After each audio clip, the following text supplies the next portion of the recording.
All right, welcome to the Fundraising Leadership Podcast, episode 34. I'm David Langiulli.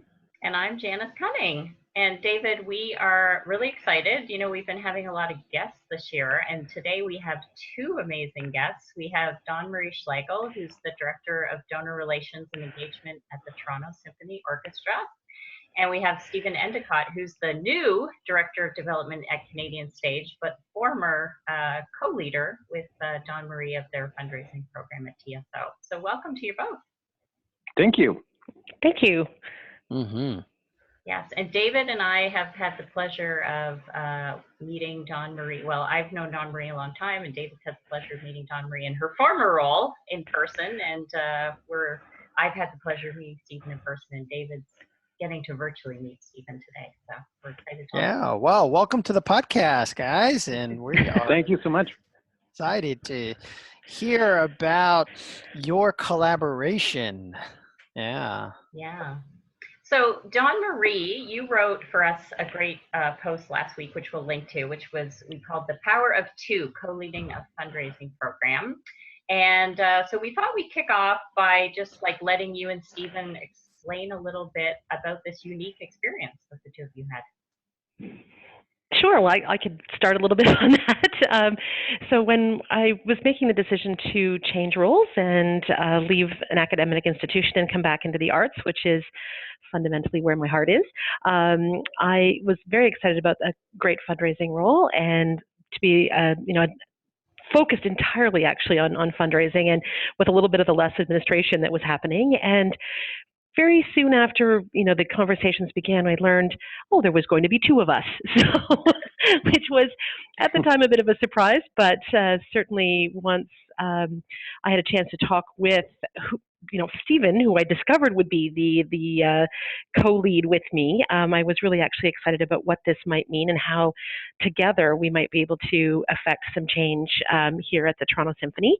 The Symphony itself was in a bit of a time of transition between an interim CEO and a new CEO, as well as some other leadership within the fundraising team itself. So we had the chance to be able to jump in, really and truly, into the deep end, and needed together to be able to figure out a way to maneuver through what was a new role for both of us, but yet the same role. So that certainly was a big part of the adjustment, not only coming into a new organization, but to have, a partner in crime, so to speak, as part of that. Yeah, and that I think that we had worked together in the past. It was a bit of a distant past, but I think that helped because I think we had a sense of each other's styles. Mm-hmm. And one thing that I observed really early on was Dawn Marie, coming from the positions that you had in the arts in Toronto, had a very good relationships with many of the supporters who were on our combined portfolio list. And that was something that was a real strength that I think you brought to this combined role that we had. And then as we sort of look at then on the strengths factor, I think that one of the greatest parts that Stephen brought to the role was that the analysis and the strategy that came from that, from his experiences. So together we really tried to put together the best, really put our best foot forward for what we were hoping to accomplish here at the Symphony. So let me get this straight. Hold on a second here. Now, for the audience, this is like a very highly unusual situation. So so the two of you were hired at the same time to co-lead the development operation for the Symphony. Is that correct? Yeah. My understanding was when I was offered the job, what I was told was that there were two candidates that they really, really liked and couldn't decide which one, so they decided to hire both. And how did I feel about that? And my answer was, well, if you have the prospect pool and you've got the resources to be able to afford it, then yeah, it sounds like fun to me. Wow, 2 for 1 or 2 for 2. Yeah, Actually, 2 for 2, I think. 2 for 2. 2 plus 2 equals 10. So, Janice and I are very familiar with this arrangement, and the audience knows that we co-lead a lot of stuff together. Like we're co-leading a coaching course But what was it like for you guys? Well, I think initially it was, there were a lot of questions. I mean, we were both given a portfolio of about the same number of donors and prospects. However, and sort of what I was saying before, we quickly realized that, many of the people that were on my list, Dawn Marie already had relationships with, so it made more sense for her to kind of continue those relationships. And I think, one of my reactions early on could have been, this doesn't, I'm at a disadvantage because I don't know these people the way Dawn Marie does through her prior positions. But I think what we did instead, just instinctively, was to figure out, knowing what we did about that, like how could we use that as a strength to help propel the whole program forward. Does that make sense? Yeah, and I think that's been, I think, one of the most interesting things, and part of why we wanted you to come on and share, because I think and David, like you said, we do this, and so we know it's like, we talk a lot from our leadership program, like this idea of like 100%, 100%, right, when you're co-leading, but each person's 100% is different. And how do you kind of like recognize and own like your strengths and weaknesses and the other person's, and yet constantly like be in these conversations to make sure that everyone feels good about like the 100% that they're putting in. And you have to set a lot of kind of saboteurs and ego and all sorts of things aside, right? So I think, having sort of known you both for a while, I think partly that you knew each other, was a big part of why you felt good about it. But what do you think you had to kind of like manage within yourself to actually be able to set those things aside and focus on the success of your organization? I think one of those things was really about, just as you just finished saying, Janice, is keeping the organization in mind. That in many, many circumstances, we both knew the person, we both were, working on the relationship, and then oftentimes, with that prospective donor or that renewing donor, we had to take a look at each other and say, who is the best person to take the next step? And very often it just had to be, what is going to be best for the organization? If that means Stephen taking the CEO or an artist or someone going because that was going to be the best relationship, then that's the decision that had to be made. We really did, quite frankly, set any of that ego aside because we kept looking at what was going to be best. And there were some times when that meant the two of us went, which was always a great experience because we could go together and share those, the conversations and use our relationships with that person in the different ways to help, progress their commitment and their understanding of what we were trying to accomplish at the TSO. So it was something that we really did try constantly to be looking at what was going to be best for the organization. And that was the piece that we just kept putting forward first and foremost. Yeah. And then I know that things, had been going really well. And yet, as you talk about in the blog post, Dawn Marie, at some point, the two of you made a commitment to even like up the ante, right? And so I want to talk a little bit about this idea of designed alliance. Which is something that I was lucky enough to get to participate with the two of you, the three of us did together. And so what, I'm sure David and I have probably talked about this in the past, designed alliance, but I'd love for Stephen, why don't you kind of, from your perspective, give us an explanation of what that was and the impact that it had on you and Dawn Marie. So I think it was about formalizing what we were already doing instinctively, starting with the exercise of really defining our own personal core values and talking about those out loud. And, also as part of that, defining for ourselves and each other, what are our strengths? What do we admire about the other person? What do we, how can we support each other? And then really formalizing how we want to work together to playing into each other's strengths so that we get the best possible result of our sort of teamwork. And I think one of the big parts of that was being formal about how we dealt with conflict or disagreement. And that began with a statement that if we disagree, it's actually better than if we agree on everything 100% of the time, because we know that we're actually taking things apart and thinking about them. And so any conflict, we talked about coming from a place of mutual respect and not about personality, but about in the end, creating either a better product or a better relationship with a donor. And I think, so by formalizing that and kind of writing down how we were going to work together, we were really mindful about, how we cooperated and how we supported each other. And I think that was really important and led to the success that we had while we were working together. Yeah. Well, David, I feel like you're probably smiling inside because we love to talk about conflict. Well, yeah, we do. We do whole workshops on it for teams because it's not easy to actually wade into the disagreements or the potential conflict that disagreements bring up, and so folks generally avoid it. So so just curious, like, how did that work out for you guys in terms of, like, once you were up front, you kind of set it up like, well, okay, we're going to have disagreements, here's how we're going to be together, we're going to be respectful, and how did it play out in reality when you...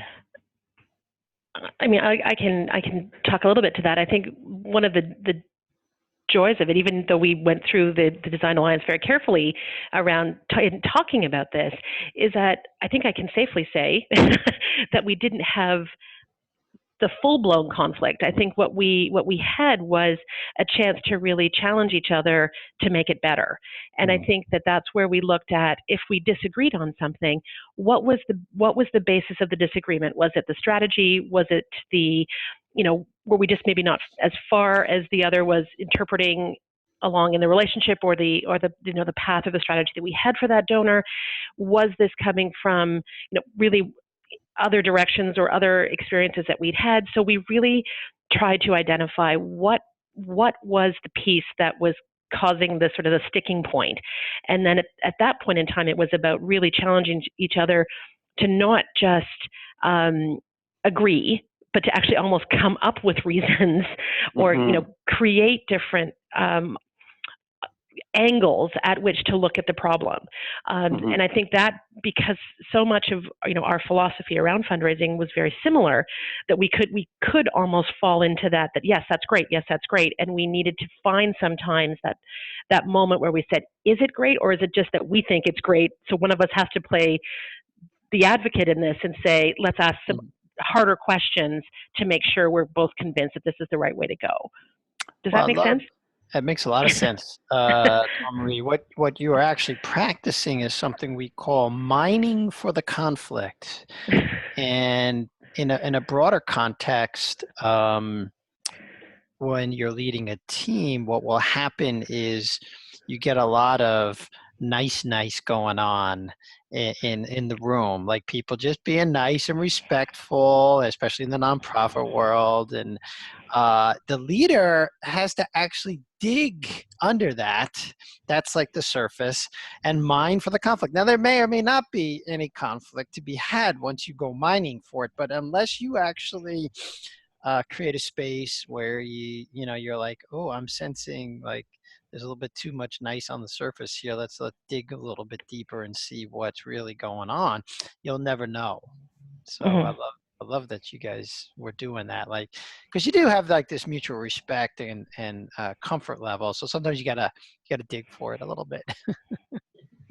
And that was part of it. Like we did have to push the comfort levels a little bit just to make sure that we really were capturing everything that we needed to capture when we were either planning or in some of our writings or our proposals or some of those sorts of things. Like we really did need to take a step back for each other and say, is this where really the way that we want it to go, and what other angles could there possibly be? Yeah, and I think it really speaks to the commitment you had to have. I think it's inspiring, because I think when, and David and I know this, right? It's like when things are going well, it's easy to just think things are going well. But there is something really, like when you're co-leading something, there's something about being intentional about, having the time to sort of design the alliance, and then also checking in with it, period, like whatever that is, 6 months, a year, to just make sure that like you are being a little bit provocative, because it's easy to fall into like, we think the same thing. Like you said that, Dawn Marie, and it's like, it's like just because you both think it doesn't mean it's right. And you have to sort of be willing to like challenge each other to say, there's more than one way to look at these things, right? Mm-hmm. Yeah, I'd agree with that. And I think we did challenge ourselves in that respect.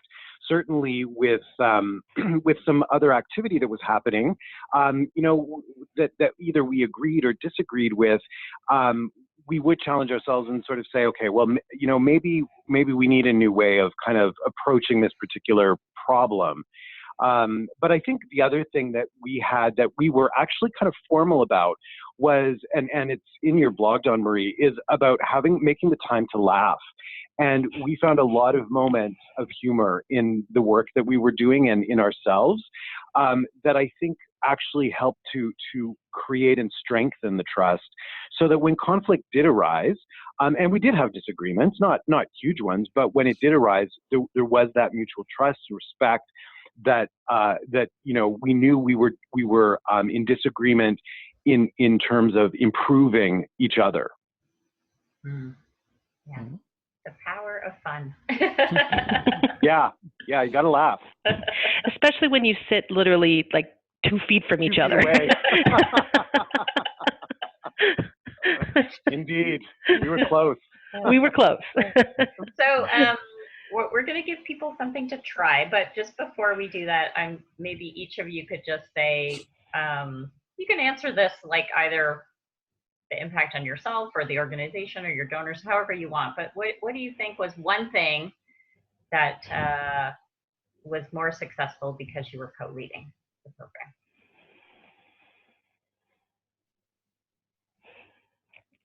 Oh boy. Well, I would say definitely the quality of our work, the proposals, the strategy that we put together, for really a transformational campaign, which the organization at least in my perception didn't have necessarily a history of approaching major gift fundraising in this way. And I think because of this designed alliance that we had, we put forward a strategy that really was transformative. Mm-hmm. And it won't surprise you that that's exactly, I agree entirely with that. Agree with me. Just to keep the theme on point. It was what literally what two brains could bring to this, and two people, even with different experiences but similar philosophies and similar strategies, and what good can come from those two people working so closely together. It did make for better fundraising. It did make for better relationships. It made for a greater trust within the organization. It made for a greater trust with our donors and our prospective donors, because they saw the two of us together as, if Dawn Marie's not here, I can call Stephen. If Stephen's not there, I can call Dawn Marie. And that gave them a level of comfort that was, really, really had a profound effect on their relationship with the organization as well. But entirely what Stephen said, like that, the strategy, the planning, the creation of some of the core fundraising work that happened with us together has certainly, set us on the right path for me now, being the one here, to really be able to keep and take that and take that forward.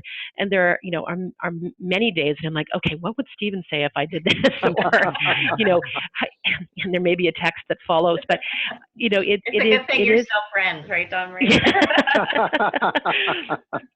But it is very much about like how can we continue in that same philosophy, even though there's just me here now. Yeah. But I mean, the work that we did leading up to this, I think, really has set us, like the work that we did together, has really set us into a really great position to move forward. Great. So most of our listeners probably don't or may never have the chance to co-lead, a fundraising program. But Stephen, why don't you give our listeners something that they can try with their colleagues around the Designed Alliance? I think the idea of just sitting down and thinking about your own personal core values and seeing how they align with colleagues, and also taking a moment to challenge each other and to support each other by defining your own and each other's strengths, and then finding a way to play into those strengths so that everybody is contributing in a way that they're good at, but that makes them feel good as well. I think that helps develop strong teamwork, especially in our situation, in the co-leading situation, but I think it could apply just as colleagues as well. Great. All right. Anything we want to add before we wrap up? I would just say thank you for helping us through this process, because I think it really made us better fundraisers together and individually. I know it was very nice what you said, Dawn Marie, about what would Stephen do, but I think I've brought to my new role some of Dawn Marie's thinking, which I think is benefiting me here and Canadian Stage as well. And I would say, if the circumstances are right and that the personalities are right, give it a try. Don't be afraid of it, because I think that as we've discovered and we've learned that there is a lot of good that can come from a co-leading situation, and it may seem a bit intimidating at first, or how might this work? But I mean, again, give it a try and see if that's something that might work in anybody's particular organization if the circumstances are right. But again, it was hugely helpful to have the assistance of Janice as we were getting the Designed Alliance put together. That was a way to formalize it, and it came together really beautifully, and I think reflected both of our personalities in that alliance as well, which was really great. Well, and what's coming up for me just here at the end with your share is that there are a lot of university fundraising programs where you have folks out in units, colleges, schools, and usually there's like two people there. Typically you'll have like a major gifts person, then you'll have someone working on lower level gifts. And so I think what you're suggesting could work really well for those two-person teams, like consciously design the alliance, because I see those teams, and I was part of one at one point in my fundraising work as well, where that doesn't happen now the way you guys have laid it out. So I would encourage the audience, for those in our audience who are in that situation, to take your lead on this. Yeah, and I just go ahead, Stephen. No, I was just going to say, I think what is really great too is that, as Dawn Marie was saying, our donors responded to that really well, because they saw how effective we were being together and how much we actually enjoyed working together, which I think just builds confidence and trust as well. Yeah. Well, I want to wrap up by thanking you both.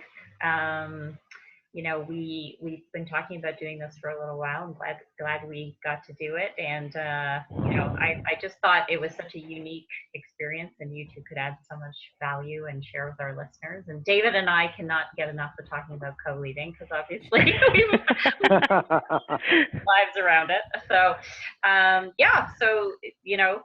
whoever you pick at work, step into that Designed Alliance, as Stephen mentioned, and we'll invite you to go put it into practice. Thanks, everyone. All right. Thank you. Take care. Thanks for having us. Thank you.